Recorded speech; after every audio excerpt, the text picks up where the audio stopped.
Welcome to iDream media. So BP చాలామంది ఈ సమస్యతోని ఇబ్బంది పడుతూ ఉన్నారు. చిన్న వయసులోనే 20 ఇయర్స్ ఆఫ్ ఏజ్‌లోనే హై బీపీ అనేది ఇబ్బంది పెడుతుంది. అసలు ఎందుకు ఈ సమస్య ఇంతలా వస్తుంది? మరి బీపీకి టాబ్లెట్స్ వాడాల్సి వస్తే జీవితాంతం వాడాల్సిందా? వివరాలు తెలుసుకుందాం. ఈరోజు మనతో పాటు ఉన్నారు ప్రముఖ general physician doctor Prashanth Reddy garu from Renova Hospitals, Banjara Hills. Doctor garu నమస్తే అండి. నమస్కారం అండి. డాక్టర్ గారు, జనరల్‌గా హై బీపీ సో ఒకప్పుడంటే 40-50 ఏళ్లలో చూసేవాళ్ళము. ఇప్పుడు అలా కాదు, 20 ఇయర్స్ ఆఫ్ ఏజ్ నుంచి చూస్తూ ఉన్నాము. అసలు ఏంటి హై బీపీ, ఎందుకు వస్తుంది? హై బీపీ జనరల్గా రావడానికి 2-3 కారణాలు ఉంటాయండి మెయిన్గా. సో జనరల్లీ ఎప్పుడైనా సరే మనము ప్రైమరీ, సెకండరీ కాజెస్ అని చెప్పి చూస్తాం. సో జనరల్గా ఎసెన్షియల్ కాజెస్, ప్రైమరీ కాజెస్ ఏంటంటే మనం ఏదైతే మనం మాడిఫై చేసుకోగలుగుతామో, లైక్ మన ఒబిసిటీ కానివ్వండి, మన తినే లైఫ్ స్టైల్స్ కానివ్వండి, హై షుగర్స్, ఇలా మనం మాడిఫై చేసుకునే వాటిని మనం మాడిఫైయబుల్ రిస్క్ ఫ్యాక్టర్స్ అంటాం. సో ఈ రిస్క్ ఫ్యాక్టర్స్ ఏవైతే మనం మాడిఫై చేస్తామో దాంతో మనం బీపీని తగ్గించుకోవచ్చు. కొన్ని నాన్ మాడిఫైయబుల్ రిస్క్ ఫ్యాక్టర్స్ అంటాం. దాంట్లో మన జీన్స్, జెనెటిక్ కానివ్వండి, కిడ్నీ డిసీజ్ కానివ్వండి, లేకపోతే ఇంకేదైనా ఇతరత్ర మన బాడీలో ఉన్న ఆర్గన్స్ ప్రాబ్లమ్స్ ఉన్నప్పుడు దాన్ని నాన్ మాడిఫైయబుల్ రిస్క్ ఫ్యాక్టర్స్ అని తీసుకుంటాం. దానివల్ల బీపీ వస్తే మనం కంట్రోల్ చేయలేమా? ఇప్పుడు మాడిఫైయబుల్ రిస్క్ ఫ్యాక్టర్స్ ని మనం రోజువారీ మన లైఫ్ స్టైల్ మాడిఫికేషన్స్ చేసుకుంటే, లైక్ కరెక్ట్ ఫుడ్ తినడము, తక్కువ షుగర్స్ తినడం, టైంకి తినడం లాంటివి చేసుకుంటే జనరల్ గా ఏ ఏజ్ లో అయినా మన బీపీని కంట్రోల్ చేసుకునే ఛాన్స్ ఉంటుంది. అదే మన జెనెటిక్ ఫ్యాక్టర్స్ లేదా ఏదైనా ఆర్గన్ డిసీజ్ వల్ల వచ్చేవి మాత్రం దానికి సంబంధించిన మెడిసిన్స్ వాడి దాని పరంగా మనం తగ్గించుకోవడం జరుగుతుంది. ఓకే, అంటే ఇప్పుడు మాడిఫైబుల్ రిస్క్ ఫ్యాక్టర్స్ అంటాము. సో దాని వల్ల వచ్చే బీపీని మనం పూర్తి స్థాయిలో తగ్గించుకోవచ్చు, టాబ్లెట్స్ కూడా మానేయొచ్చా? మోస్ట్ ఆఫ్ ద టైమ్స్ అండి. ఇప్పుడు యంగ్ పీపుల్ జనరల్గా ఇప్పుడు మనం తీసుకుంటే ఎక్కువగా లేటెస్ట్గా 30 నుంచి 35 ఇయర్స్ వాళ్ళకు కూడా హై బీపీ లాంటివి చూస్తూ ఉంటాం. దానికి మెయిన్ కారణం మన లైఫ్ స్టైల్ అండి. అంటే హై కార్బోహైడ్రేట్స్ లేకపోతే ఫ్యాట్ ఉన్న ఫుడ్ ఎక్కువగా తినడము, అసలు ఎక్సర్సైజ్ అనేది చేయకపోవడము, ఇలాంటి హై సాల్ట్ ఫుడ్ తీసుకోవడం. సో ఇవన్నీ మనం కట్ డౌన్ చేసుకుంటే 100లో 90% of the people definitely tablet లేకుండా ఉండొచ్చు. ఓకే, ఎస్ డాక్టర్ గారు. సో ఈ ఏదైనా కిడ్నీ ఇష్యూస్ వల్ల లేదా ఇతర ఆర్గన్ డ్యామేజ్ అవ్వడం వల్ల లేదా జెనెటికల్గా అన్నారు, అది వచ్చింది. సో వాళ్ళు లైఫ్ స్టైల్ చేంజ్ చేసుకున్నారు. సో బీపీ అనేది కంట్రోల్లో ఉంటుందా? పూర్తి స్థాయిలో తగ్గించుకోవడానికి ఛాన్స్ అనేది ఉండదా? ఉంటుందండి, అలానే ఏం లేదు. 50% ఆఫ్ ద పీపుల్లో ఇఫ్ ఒకవేళ మనం ఎర్లీగా డిసీజ్ని కనుక్కున్నట్టయితే, మనం ఒకవేళ లైఫ్ స్టైల్ మాడిఫికేషన్స్ చేసుకుంటే డెఫినెట్లీ మనము యంగ్ ఏజ్లో డెఫినెట్లీ మనము టాబ్లెట్ లేకుండా ప్రయత్నం చేయొచ్చు. కాకపోతే ఏంటంటే వాళ్ళు ఫ్రీక్వెంట్గా ఫాలో అప్లో ఉండాలి. సో అప్పుడు మనం ఏంటంటే ఏమాత్రం బీపీ పెరిగినట్టు అనిపించినా వాళ్ళని మెడిసిన్ మీద స్టార్ట్ చేసుకోవాలి. ఓకే, ఎస్ డాక్టర్ గారు, అసలు బీపీ లెవెల్స్ అంటే ఏది హై బీపీ, ఏది నార్మల్ అంటారు? జనరల్గా మనము అమెరికన్ హార్ట్ అసోసియేషన్ అనే వాళ్ళది గైడ్ లైన్స్ ప్రకారం బీపీ అనేది తీసుకుంటాము. సో అందులో ఎప్పుడైనా 120/80 అంటే మనం అందరం బీపీ చూసి వాల్యూ చెప్తూ ఉంటారు. పైంది సిస్టాలిక్ అని, కింది డయాస్టాలిక్ అని అంటాము. సో 120/80 కంటే ఎక్కువ వెళ్తుంది అంటే పేషెంట్కి బీపీ వచ్చే లక్షణాలు స్టార్ట్ అవుతున్నాయని అర్థం. సో 140/80 కంటే ఎక్కువ వెళ్ళింది అనుకోండి, కంపల్సరీ దాన్ని మనం బీపీ కిందే పరిగణిస్తాం. ఈ మధ్యలో 120 నుంచి 130 మధ్యలో, 130 నుంచి 140 మధ్యలో ఉన్న వాళ్ళని స్టేజ్ 1, స్టేజ్ 2 కింద పరిగణించి వాళ్ళకి మెయిన్గా ఈ లైఫ్ స్టైల్ మాడిఫికేషన్స్ చేసుకోండి, మీకు టాబ్లెట్స్ అవసరం లేదు అని చెప్తాం. 140/80 కంటే ఎక్కువ ఉన్న వాళ్ళకి మాత్రం టాబ్లెట్స్ వాడమని స్టార్ట్ చేయమని చెప్తాం. ఓకే, కొందరికి ఓన్లీ డయాస్టలిక్ మాత్రమే ఎక్కువగా ఉంటుంది కదా డాక్టర్ గారు, అది డేంజర్ అంటారా? డయాస్టాలిక్ జనరల్గా ఎక్కువయ్యేది మన లోపల ఏదన్నా ప్రాబ్లం ఉన్నప్పుడు అవుతుందండి.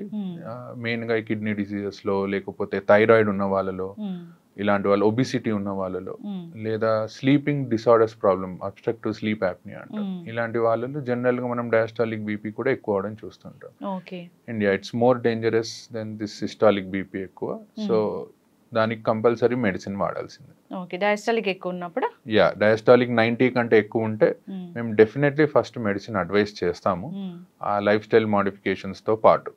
ఒకవేళ తగ్గుతుంది అనుకుంటే మెల్లిగా మెడిసిన్ ని డిస్కంటిన్యూ చేస్తాం. ఓకే డాక్టర్ గారు, అసలు ఈ బీపీ 140/80 ఉంది. సో అలాంటి వాళ్ళు ఉప్పు ఎక్కువగా తినడం లేదా కొన్ని రకాల ఆహార పదార్థాలు ఎక్కువగా తినడం వల్ల బీపీ ఫ్లక్చువేట్ అవుతుంది, హై అవుతుంది అంటారు.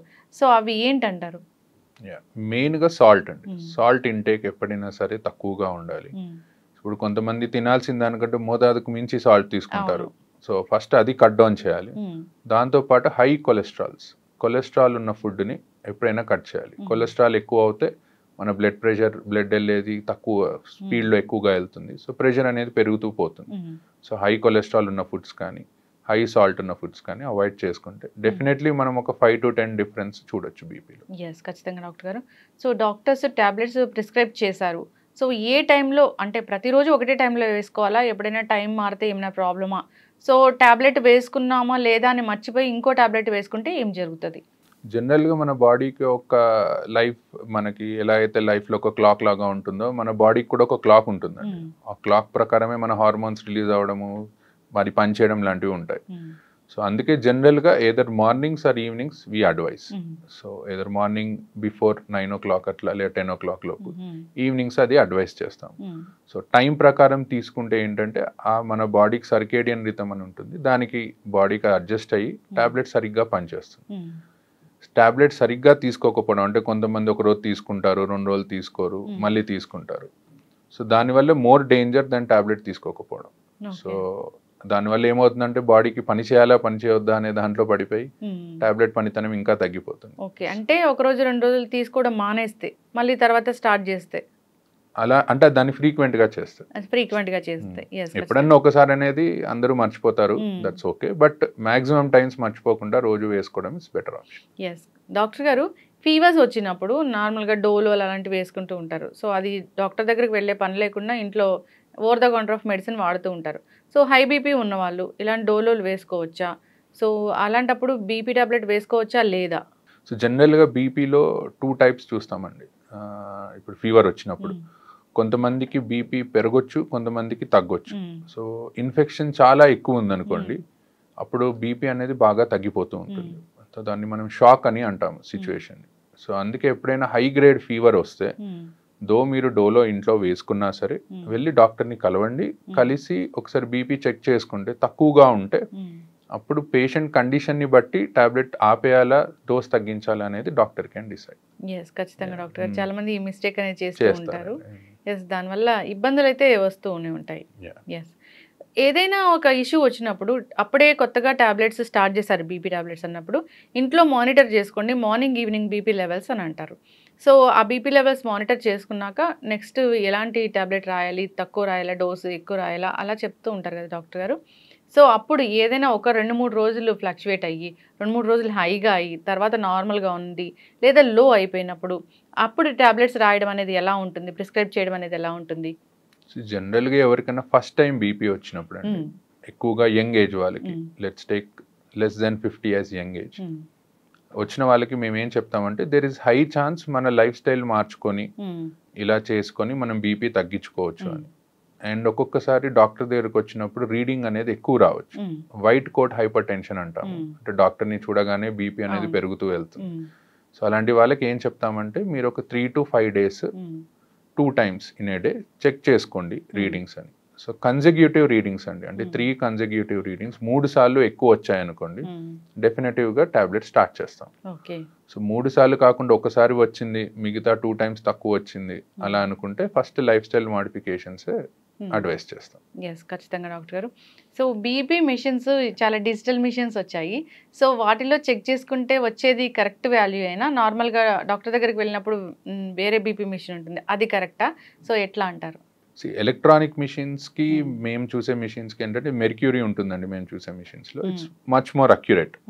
ఎలక్ట్రానిక్ మిషన్స్లో ఒక 5 mm వరకు డిఫరెన్స్ ఉంటుంది. బట్ మెయిన్గా మిషన్ కంటే ఎక్కువ చూసే పొజిషన్ అండి, చూసే పొజిషన్, చూసే టైమ్. సో ఎప్పుడైనా సరే బీపీ మిషన్ అనేది మన లెవెల్ ఆఫ్ హార్ట్ దగ్గరికి ఉండాలన్నమాట. సో ఎవరన్నా కూర్చొని బీపీ చూసుకుంటున్నారు అనుకుంటే బీపీ మిషన్ ఒక టేబుల్ మీద పెట్టి మన హార్ట్ లెవెల్లో ఉండేటట్టు, పడుకున్నప్పుడు మన పక్కన హార్ట్ లెవెల్లో ఉండేటట్టు చూసుకోవాలి. సో అలా చూసుకుంటే 90% ఆఫ్ ద టైమ్స్ రీడింగ్స్ కరెక్టే వస్తాయి. అండ్ మీరు అన్నట్టు మా దీనికి అండ్ మనం ఇంట్లో చూసుకునే ఎలక్ట్రానిక్ మిషన్స్కి ఒక 5 mm వరకు డిఫరెన్స్ ఉంటుంది. అండ్ బోత్ హ్యాండ్స్లో కూడా మీరు ఒకవేళ చూసినా at the same time 5 to 10 mm of HG difference అనేది ఉంటుంది. ఎస్, ఖచ్చితంగా డాక్టర్ గారు. ఏదైనా కానీ ఈ బీపీ వచ్చినప్పుడు జాగ్రత్తలు తీసుకోవాలని కోరుకుందాం. చాలామంది ఫాలోఅప్స్ కూడా వెళ్ళరు, సంవత్సరాల తరబడి అదే మందులు వాడుతూ ఉంటారు. సో అలా వాడటం కూడా డేంజరే కదా డాక్టర్ గారు? యా అండి, most important thing is follow up అండి. సో బికాజ్ ఏంటంటే కొన్ని టాబ్లెట్స్ కొన్ని కండిషన్స్లో డిస్కంటిన్యూ చేస్తాం. సపోజ్ ఒక 50-year పర్సన్కి మనం టాబ్లెట్ స్టార్ట్ చేసాం అనుకోండి, బై 60 years వచ్చేసరికి ఆయనకి వేరే ఏదైనా కాంప్లికేషన్ ఏదైనా ఉండొచ్చు. ఏజ్ పరంగా కిడ్నీ ప్రాబ్లం ఉండొచ్చు, డయాబెటీస్ వచ్చి ఉండొచ్చు, హార్ట్ ఇష్యూ వచ్చి ఉండొచ్చు. అలాంటప్పుడు ఆ టాబ్లెట్ కంటిన్యూ చేయాలా డిస్కంటిన్యూ చేయాలా అనేది మేము కండిషన్ని బట్టి మారుస్తూ ఉంటాం. సో ఫ్రీక్వెంట్ ఫాలోఅప్స్, ఎక్కువగా కుదరకపోయినా అట్లీస్ట్ ఒక 3 to 4 monthsకి ఒక్కసారైనా డాక్టర్ని వెళ్ళి కలవడం, ఏం టాబ్లెట్స్ వాడుతున్నారో చూడడం, అండ్ ఫ్రీక్వెంట్గా కిడ్నీ చెకప్ అనేది ఒకటి చేయించుకుంటూ ఉంటే బెటర్. బీపీ ఉంటే కిడ్నీ కూడా ఫెయిల్ అవుతుందని చెప్తారు కదా డాక్టర్ గారు? యా, జనరల్గా ఏంటంటే ఏ బీపీ కానివ్వండి, డయాబెటీస్ కానివ్వండి, మన బాడీలో కిడ్నీని, హార్ట్ని, ఐస్ని ఒకవేళ ఎక్కువగా ఉన్నాయి అనుకోండి లెవెల్స్, డ్యామేజ్ చేస్తూ ఉంటాయి. సో ఇవి లాంగ్ టర్మ్గా బాడీలో మనకి ఎర్లీ ఏజ్లో బీపీ వచ్చినట్టయితే లాంగ్ టర్మ్గా కాంప్లికేషన్స్ వచ్చే ఛాన్స్ ఎక్కువగా ఉంటుంది. కానీ మనం ఫ్రీక్వెంట్గా ఒకవేళ చెకప్ చేయించుకొని టాబ్లెట్స్ కరెక్ట్గా వాడితే మాత్రం మోస్ట్ ఆఫ్ ద టైమ్స్ ఎవరికి కిడ్నీ డిసీజెస్ అనేవి రావు. బీపీ పేషెంట్స్ని తీసుకెళ్ళినప్పుడు డాక్టర్స్ అడుగుతూ ఉంటారు, బ్లర్ విజన్ ఏమైనా ఉందా మీకు అని. అది ఎందుకు డాక్టర్ గారు? బేసికల్గా హైపర్టెన్సివ్ రెటినోపతి అని అంటామండి. అంటే హై బీపీ ఉండడం వల్ల ఐస్ డ్యామేజ్ అవుతూ ఉంటాయి, ఆ రెటీనా అనేది డ్యామేజ్ అవుతూ ఉంటుంది.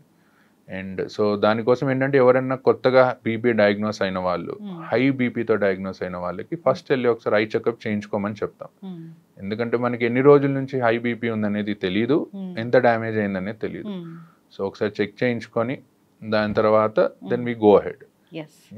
ఖచ్చితంగా డాక్టర్ గారు జాగ్రత్తలు అయితే తీసుకోవాలని కోరుకుందాం, ఫాలోఅప్కి వెళ్ళాలని కోరుకుందాం డాక్టర్ గారు. సో బీపీ అంటే అదేం చిన్న విషయం కాదు. సో అది కంట్రోల్లో లేకపోతే ఆర్గన్స్ అనేవి డ్యామేజ్ అవుతాయి, కాబట్టి జాగ్రత్తలు తీసుకోవాలని కోరుకుందాం. చాలా చక్కటి ఇన్ఫర్మేషన్ అండి, ధన్యవాదాలు. Thank you.